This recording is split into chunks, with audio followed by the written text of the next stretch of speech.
Assalamualaikum warahmatullahi wabarakatuh. Saya Selin, perwakilan dari MTS Bahrul Huda yang akan menceritakan sedikit mengenai perjalanan dakwah dari Sunan Muria. Sunan Muria merupakan putra dari Sunan Kalijogo dan Dewi Saroh. Sunan Muria lahir pada tahun 1450 Masehi dan wafat pada tahun 1551 Masehi.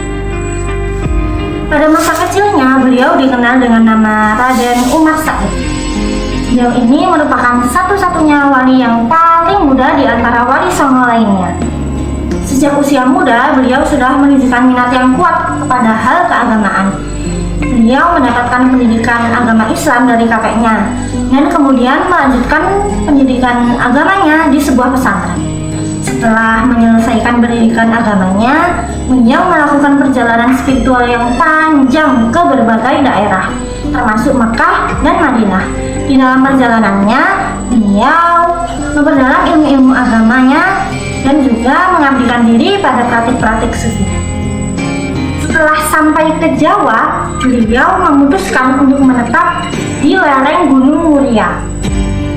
Nah, di sana beliau mendirikan sebuah pesantren dan menyebarkan ajaran Islam kepada masyarakat sekitarnya.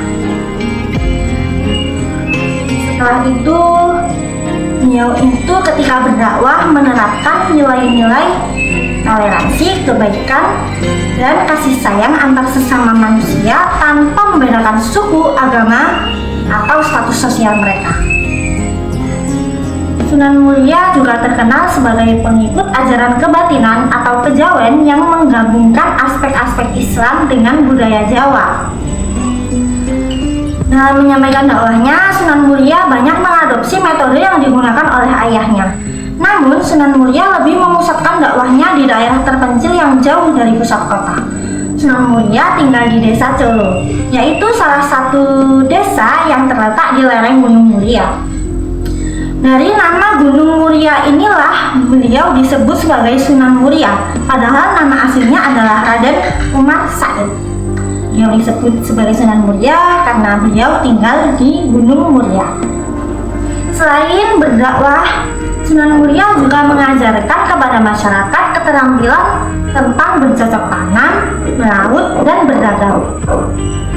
Selain berdakwah di Gunung Muria, Sunan Muria juga meluaskan dakwahnya hingga ke daerah Payu, Kudus, dan Juwana. Sunan Muria beserta keluarga dan para muridnya dikenal dengan fisik yang sangat kuat karena beliau naik turun gunung yang tingginya mencapai 750 meter dengan berjalan kaki hanya untuk berdakwah. Masya Allah, betapa capeknya jadi Sunan Muria.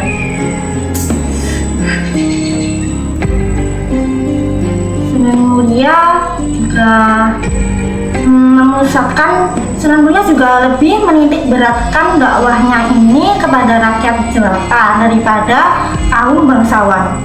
Metode dakwah Sunan Muria ini sering disebut sebagai tokoh ngeli, yang artinya menghanyutkan diri dengan masyarakat, sehingga dakwah Sunan Muria lebih mudah diterima oleh masyarakat sekitar. Sunan Muria juga menerapkan metode dakwah bil hikmah. Perjalanan dakwah Sunan Muria juga tidaklah mudah. Meskipun kelihatannya mudah, namun ternyata masyarakat di lereng Gunung Muria ini masih menganut ajaran turun-temurun yang kental dan sulit untuk dihilangkan. Oleh karena itu, Sunan Muria menggunakan cara berdakwah yang bijak dan tanpa paksaan. Sunan Muria juga tidak menghilangkan kesenian gamelan dan wayang kulit. Malah beliau ini menambahkan aspek-aspek Islam di dalam kesenian tersebut. Sunan Muria juga tidak melupakan tembang Jawa loh. Malah Sunan Muria menciptakan tembang Jawa yang berisi ajaran-ajaran Islam di dalamnya.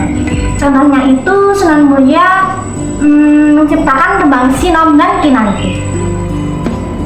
Beliau sangat kreatif dalam berdakwah. Inilah yang patut kita contoh dari perjalanan dakwah beliau. Beliau pantang menyerah, berdakwah dengan cara-cara yang sangat kreatif. Masya Allah, tabarakallah.